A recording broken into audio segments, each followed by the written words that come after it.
ഹരിയ, നമ്മൾ ഉച്ച സമയത്തേക്ക് ഇങ്ങോട്ടേക്ക് എത്തുമ്പോൾ വലിയ തിരക്ക് ഉണ്ടായിരുന്നില്ല. താരതമ്യേന രാവിലത്തെ അപേക്ഷിച്ച് കുറഞ്ഞു വരുന്ന ഒരു കാഴ്ചയാണ് ഉണ്ടായിരുന്നത്. എന്നാൽ ഏതാണ്ട് ഒരു 1.5 മണിക്കൂറായി വലിയ തിരക്കാണ് ഇപ്പോൾ ഈ ഭാഗത്ത് അനുഭവപ്പെടുന്നത്. കാരണം അത്രയധികം തിരക്ക് കിഴക്കേക്കോട്ടയിൽ സാധാരണ ഉണ്ട്.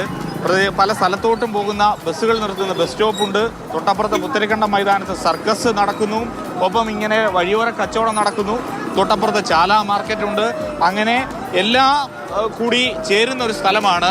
ഇവിടെ നമുക്ക് നോക്കിക്കഴിഞ്ഞാൽ ഓണ വിപണിയാണ് ഇവരുടെ എല്ലാം ലക്ഷ്യം. കാരണം ഇവിടെ സമീപത്ത് ഇപ്പോഴും പൂക്കച്ചവടം തകൃതിയായി നടക്കുന്നു. നാളെയൊക്കെ ഒരു പക്ഷേ വീട്ടിൽ എല്ലാവരും ഫ്രീ ആയിട്ടിരിക്കുമ്പോൾ ഒന്ന് പൂക്കളമിടാം, അങ്ങനെയുള്ള ആലോചനകൾ പലർക്കുമുണ്ട്. അങ്ങനെ പൂ മേടിക്കാൻ വേണ്ടി വൈകുന്നേരം വലിയ തോതിലുള്ളൊരു തിരക്ക് അനുഭവപ്പെടുന്നുണ്ട്. അതോടൊപ്പം തന്നെ ഈ വഴിയോരത്ത് തുണിക്കച്ചവടവും അതോടൊപ്പം ബാഗും ചെരുപ്പും അതൊക്കെ മേടിക്കുന്നതിന് വേണ്ടിയൊക്കെ ആയിട്ട് ആളുകൾ ഇങ്ങനെ വരികയാണ്. ഒരു നിരയിൽ നിന്നിങ്ങനെ നടന്ന് വരുമ്പോൾ ഓണക്കോടി മുതൽ, അതായത് ഈ മഞ്ഞക്കോടി, സാധാരണ ഓണത്തിന് മാവേലിയെ വരവേൽക്കുന്നതിന് വേണ്ടി മഞ്ഞക്കോടിയെ ഓരോ പ്രാർത്ഥനാ മുറികളിലും തൂക്കുന്ന ഒരു പതിവുണ്ട്. അതൊക്കെ വാങ്ങുന്നതിന് വേണ്ടി ഉൾപ്പെടെ ആളുകൾ ഇങ്ങനെ എത്തുന്ന ഒരു കാഴ്ച. എന്തുണ്ട്, എന്താ നോക്കുന്നേ? ഓണം എന്തായി? എല്ലാം മേടിച്ചോ? വന്നു എല്ലാം വാങ്ങിച്ചിട്ടുണ്ട്, നല്ലതായിട്ടുണ്ട്. മാവേലി എല്ലാം തന്നു. നിങ്ങളെ പോലെ എല്ലാ സഹായവും ഉണ്ട്. സന്തോഷം. എല്ലാം കിട്ടുന്നുണ്ട്. കൈ നിറച്ചെല്ലാം കായി ഇനി വീട്ടിലെല്ലാം ഉണ്ട്. എവിടുന്നാ വരുന്നേ? കോവളം ജംഗ്ഷനടുത്ത എല്ലാ സാധനങ്ങളും വാങ്ങി മടങ്ങുകയാണ്. എങ്ങനെയാണ് കച്ചവടമൊക്കെ? എങ്ങനെയുണ്ട്? സാധാരണ ഇവിടെ ഉണ്ടോ അതോ ഈ ഓണം? ഇല്ലല്ല സാറേ, നമ്മളെ സ്ഥിരമായിട്ട് ഇവിടെ ഉള്ള ആളുകളാണ്. മഞ്ഞക്കൊടിയുടെ ഒക്കെ കച്ചവടം എങ്ങനെയുണ്ട്? സാധാരണ ഓണക്കാലത്തൊന്ന് കൂടും അല്ലേ? കൂടുതലാണ്. നല്ല കച്ചവടം ഉണ്ട്, കുഴപ്പമില്ല. നല്ല ഓണം, നല്ല ഇതൊക്കെ എന്നാലും കുഴപ്പമില്ല. നമ്മളെ ഓണം വലിയ വർഷത്തിലൊരിക്കൽ പറഞ്ഞതാണ്. നല്ല ഇതായിട്ട് പോകുന്നു. ഇതെന്തിനാണ് ഈ മഞ്ഞക്കോടി? മാവേലി വരുമ്പോൾ മാവേലി കാണാൻ വേണ്ടി, ഓണം ആഘോഷിക്കുന്നതിന് മഞ്ഞക്കോടി വേണം.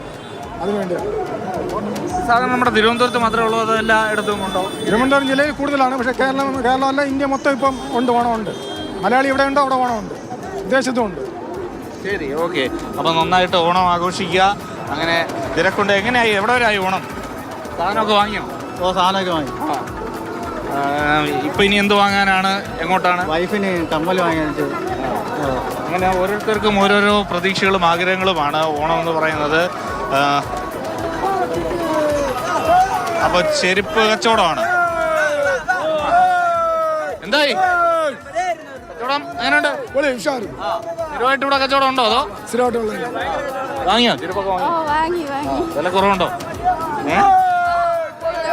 ഓണമൊക്കെ എന്താ എവിടെ വരെ?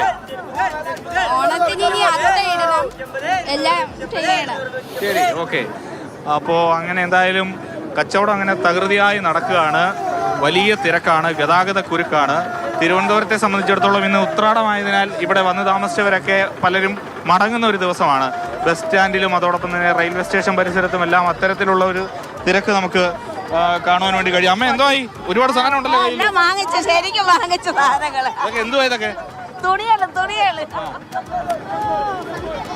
അങ്ങനെ ഏതായാലും